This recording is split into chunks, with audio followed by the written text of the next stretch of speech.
Hey, look, live team, you ever had this feeling that you opened up to someone, or someone opened up to you, and you just felt like they just didn't get it? Now, maybe someone close to you has shut down and just left you in the dark, wondering, like, what did I miss? What happened? Chances are what was missing wasn't advice, it wasn't problem solving, it was actually empathy. And today we're going to talk about the emotional intelligence skill that doesn't just make you more compassionate, it makes you more powerful in every relationship. And we're going to go over 3 ways that you can displace empathy right now. Let's get to work. Thank you for tuning in. I really appreciate you for being here. A few years ago, someone close to me was going through a really hard time. I mean, they started talking, and you know what I did? I jumped straight into fix it mode. Started making comments like, have you tried this? Or you need to think positive. And what happened? You know what happened? They went completely silent on me.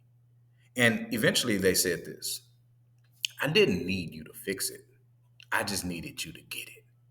And that kind of hit me because I'm a solution finder. I want to go find it. Let's go fix the problem. But I then realized I've been so focused on trying to help them, what I forgot, I forgot to feel with them. And that's exactly what empathy is. You see, empathy is the ability to sense and understand what someone else is feeling, and not only respond in trying to give a solution to their problem, but is responding in a way that honors their emotional experience. It's not the same as sympathy. Sympathy is like showing pity, it's saying, I feel bad for you. What empathy is, it's saying that I'm in it with you. I see you. I see the emotions and I feel the emotions.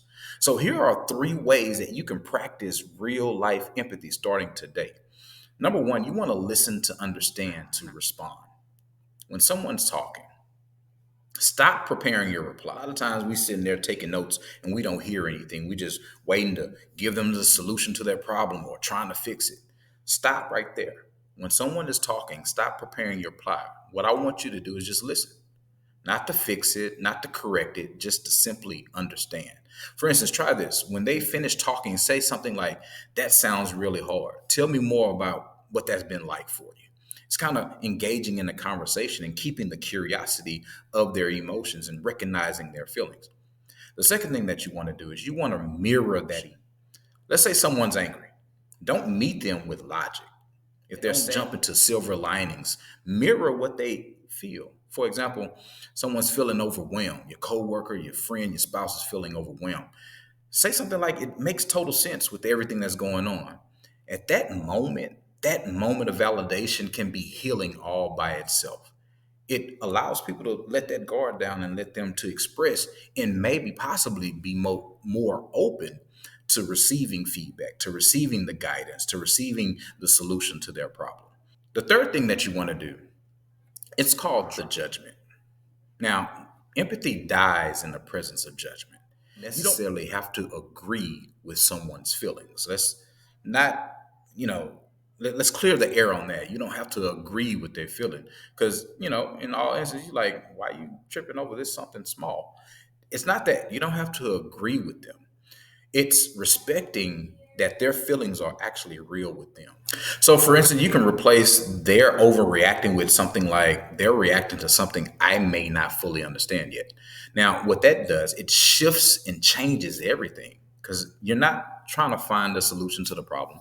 You're not saying, hey, well, this problem is minute. It doesn't mean anything.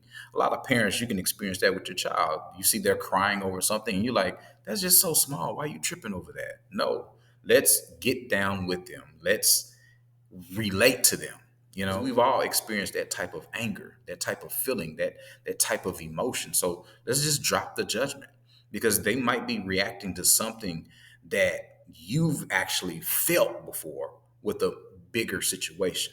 Story time, y'all. One of my clients was struggling with a toxic dynamic at work. And we all know today's work environment can be incredibly toxic.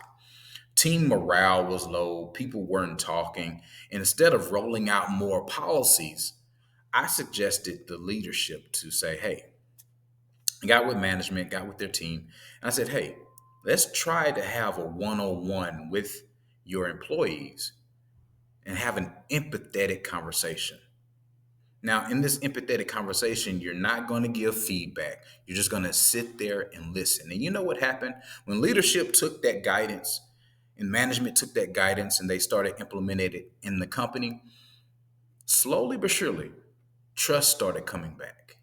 Empathy didn't just feel good, it actually fixed what leadership couldn't fix. Today's challenge time, weekly challenge. Today's challenge, I want you to do this. I want you to practice one moment of real life empathy. It could be with your partner, it could be with a coworker, even a stranger. What I want you to do is listen without fixing. Now, for some, like myself, that like to find solutions to the problem, that can be a little difficult. So I want you to slow that impulse down, stop that impulse from trying to go ahead and give that guidance, give that advice. I want you to just listen without fixing.